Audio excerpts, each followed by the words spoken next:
حدیث شریف میں ہے کہ دو صحابہ کرام سفر کے لیے نکلے، راستے میں ایک جگہ پانی نہ ملا، دونوں نے پاک مٹی سے تیمم کر کے نماز ادا فرمائی، کیونکہ یہ قرآن و حدیث سے ثابت ہے کہ پانی اگر نہ ملے یا پانی بہت زیادہ نقصان کرتا ہو تو مٹی سے تیمم کر لیا جائے، نماز نہ چھوڑی جائے۔ تو ان دونوں نے تیمم کر کے نماز ادا فرمائی۔ تھوڑا آگے چلے تو پانی مل گیا، کیا تو حضور نے جنہوں نے نماز نہیں دہرائی تھی ان سے فرمایا اصبت سنتا، یعنی تم نے مسئلے کے مطابق کام کیا۔ مسئلہ یہی ہے کہ مجبوری میں تیمم کر کے نماز جب پڑھ لی، اب پانی ملنے کے بعد دہرائی نہیں جائے گی۔ فرمایا تم نے سنت کے مطابق کام کیا، مسئلے کے مطابق کام کیا۔ اور جن صاحب نے دہرائی تھی ان سے فرمایا لکا اجرین، تم کو دوگنا ثواب ملے گا۔ یعنی دونوں کی بات رکھ لی۔ آپ کی عادت کریمہ تھی کہ جہاں تک ممکن ہوتا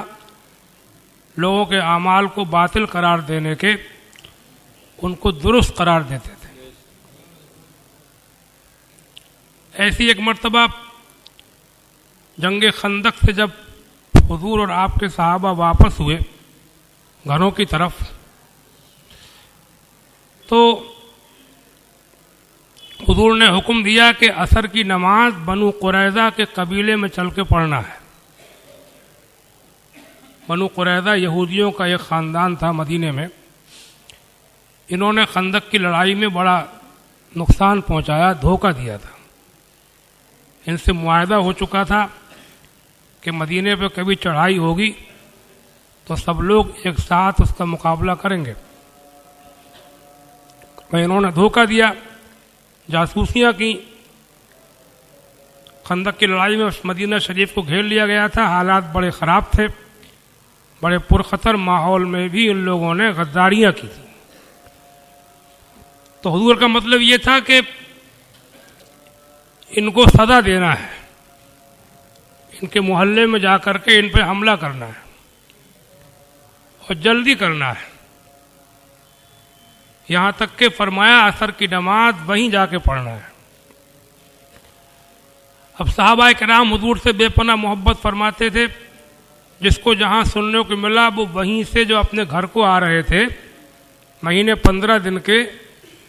جنگ کے وقت کو گزار کے تھکے ہارے پریشان بھوکے پیاسے،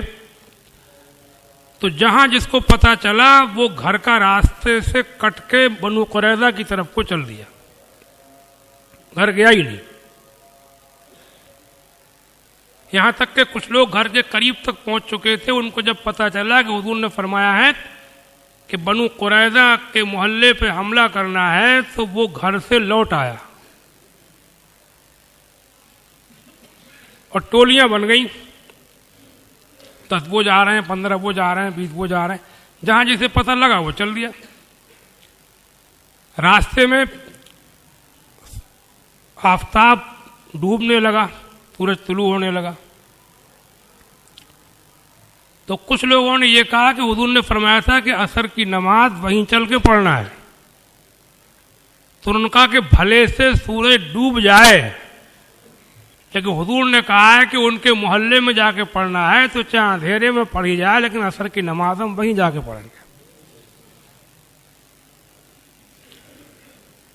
اور کچھ نے اپنی دماغ پہ زور دیا کہ حضور کا مطلب یہ نہیں تھا کہ نماز قضا کرو، بلکہ مطلب یہ تھا کہ جلدی پہنچنا ہے وہاں۔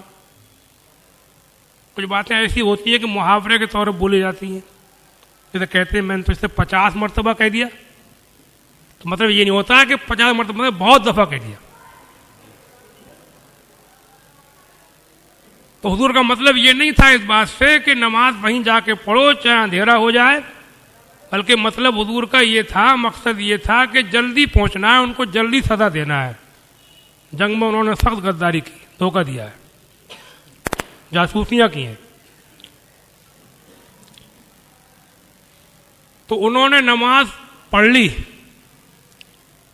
سورج ڈوبنے سے پہلے ہی پڑھ لی، بنو قریظہ میں پہنچنے سے پہلے پڑھ لی۔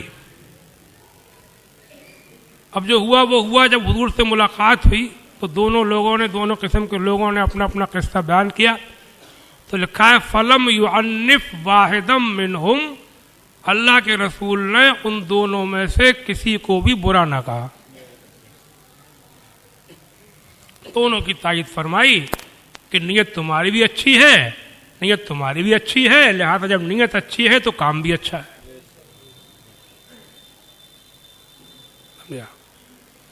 تو آپ کی عادت کریمہ تھی کہ جہاں تک ہو سکے اسلام کو،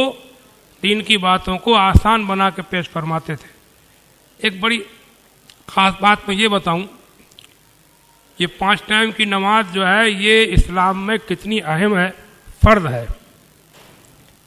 بے حد ضروری ہے۔ جیسے بھی ہو، میں نے بتایا تھا کبھی مجبوریوں پریشانیوں میں، روا روی میں، سفر میں کچھ کمیوں کے ساتھ بھی اگر پڑھ لے تو کمیوں کے ساتھ بھی پڑھنے والا بالکل چھوڑنے والے سے بہتر ہے۔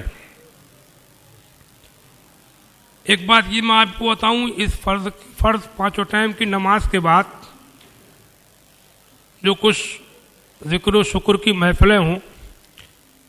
یا درس و تدریس کی مجلسیں ہوں،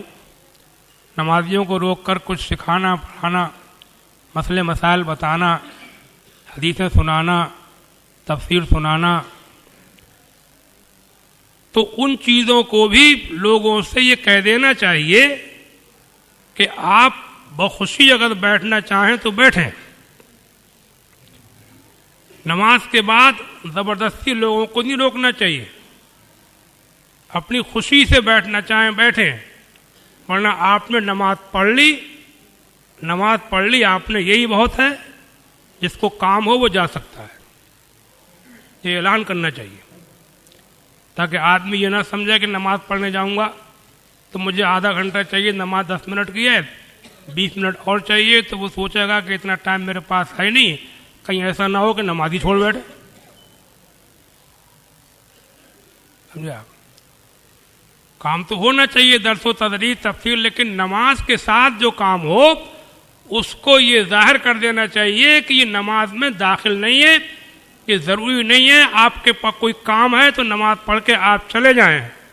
نماز جو ہے وہ سلام پھیرنے پر پوری ہو جاتی۔ ایک مرتبہ اپنے اعلیٰ حضرت سے کسی نے سوال کیا، ایک امام نماز کے بعد بہت لمبی دعا مانگتا ہے، کوئی چلا جائے تو کھسیاتا ہے، برا بھلا کہتا ہے، تو حضرت نے فرمایا کہ امام کا یہ فعل جو ہے، یہ دیر تک دعا مانگنا اور جانے والوں پہ کھسیانا، انہیں برا بھلا کہنا، یہ ظلم ہے اور زیادتی ہے۔ امام کو چاہیے کہ چھوٹی سی دعا مانگ کے لوگوں کی چھٹی کرے، اس کے بعد جس کے جی میں آئے وہ اکیلے میں بیٹھ کر کے ذکر و دعا کرتا رہے، قائم ہے اکیلے میں، پبلک کو روک کے نہیں۔ اب پبلک کو روکا جائے تو تبھی روکا جائے کہ جب وہ بخوشی بیٹھے ہوں، زبردستی نہیں۔ بلکہ آج کل یہ کچھ جگہ پر جو لوگ یہ فجر کی نماز کے بعد سلام پڑھتے ہیں، تو یہ سلام کا معاملہ ویسے اپنے سنی علماء کا بھی، بہت سے علماء کا خیال یہی ہے کہ لوگ جب نماز پڑھتے ہوں تو ایسے وقت میں کوئی بھی ذکر ہو، وہ سلام ہو یا کوئی ذکر ہو، بلند آواز سے نہ کیا جائے، آہستہ آہستہ کیا جائے، کیونکہ نماز بہت اہم چیز ہے۔ نمازوں میں خلل ڈالنا یہ اسلام میں پسندیدہ نہیں ہے۔ سلام آہستہ بھی ہو سکتا ہے، سمجھا آپ، اور اگر کہیں رواج پڑ گیا ہے تو اس کو چلو بند نہ کیا جائے، 2-3 شعر دھیرے دھیمی آواز سے پڑھ لیے جائیں، اور لوگوں کو یہی بتاتے رہنا چاہیے کہ ایسا نہیں ہے کہ یہ آپ کے لیے ضروری ہے، نماز پڑھ کے کوئی چلا جائے سلام نہ پڑھے تو اس پہ لعن طعن کرنا، اسے برا بلا کہنا یہ میری سمجھ میں نہیں آتا ہے، کیونکہ اس نے نماز پڑھ لی یہی بہت ہے۔ اب بعض جگہ لمبا لمبا سلام پڑھتی، پھر دعا بھی ہو چکی، پھر دعا مانگتی۔ اب وہ نمازی سوچتا ہے کہ 10 منٹ کا کام ہے، نماز پڑھ لوں جا کر کے۔ اب اسے پتا ہوگا کہ گھر جاؤں گا آدھے گھنٹے کے لیے، تو جاہل آدمی، ان پڑھ آدمی، مصروف آدمی، کام دھام والا آدمی، اس سے یہ خطرہ ہے کہ جب اسے یہ پتا ہوگا کہ آدھا گھنٹہ لگے گا تو کہیں چھوڑ نہ بیٹھے نماز۔ جب اسے معلوم ہوگا کہ 10-5 منٹ کا کام ہے تو مجھے امید ہے کہ نماز پڑھنے وہ آ جائے گا۔ ہاں، ذکر و شکر ہوں، سلام ہوں، دائرہ سلام میں رہ کر کے قاعدے سے دھیمی آواز سے پڑھ لیے جائیں، لوگ نماز پڑھتے ہوں تو خلل نہ ڈالا جائے، مختصر پڑھ لیے جائیں، دعا بھی ہو چکی، دعا کی اب کیا ضرورت ہے؟ خواہی نخواہی زبردستی لوگوں کو کیا ضرورت ہے؟ نماز کے ساتھ کوئی ایسا کام نہ کرو جس سے نماز لوگوں کے اوپر مشکل بنے۔ آدمی نے نماز پڑھ لی اس دور میں، یہ بھی بہت بڑی بات ہے۔ اسے ہم گھیر کے بیٹھے، وہ اگر ہمارے ساتھ میں نہ پڑھے کوئی اور بات، ہم اسے برا مانیں، کھسیائیں، یہ غلط ہے۔ کہہ دینا چاہیے کہ بھائی جس کی مرضی ہو پڑھو، جس کی مرضی ہو جا سکتے ہو، آپ نے نماز پڑھ لی، یہی بہت ہے۔ کل ملا کر کے بات، بلکہ مسئلہ ہے کہ امام کے لیے حکم ہے، کتابوں میں لکھا ہوا ہے کہ امام جو ہے وہ رکوع میں سجدے میں بہت لمبی تسبیح نہ پڑھے۔ تسبیح جو پڑھی جاتی ہے اکیلے میں کتنا ہی لمبا رکوع کرے، لیکن امام کا امام ہے تو زیادہ لمبی، بالکل یہ بھی نہیں کہ ایک دم جلدی سے جھٹاجھٹ کرے، کھٹاکھٹ، بہت لمبی تسبیح نہ پڑھے، لمبی قرأت بھی نہ کرے۔ حدیث شریف میں ہے سیدنا معاذ بن جبل رضی اللہ تعالیٰ عنہ سے حضور نے فرمایا تھا کہ اے معاذ، جب تم میں سے کوئی کسی قوم کی امامت کرے تو اس بات کا دھیان رکھے کہ تم میں بوڑھے بھی ہیں، کمزور بھی ہیں، بیمار بھی ہیں۔ میں دعا کرتا ہوں کہ پروردگار عالم ہم کو، آپ کو، سب کو مذہب میں جو آسانیاں دی گئی ہیں انہیں بروئے کار لانے کی اور 5 ٹائم کی نماز پابندی سے پڑھنے کی توفیق عطا فرمائے۔ السلام علیکم ورحمۃ اللہ وبرکاتہ۔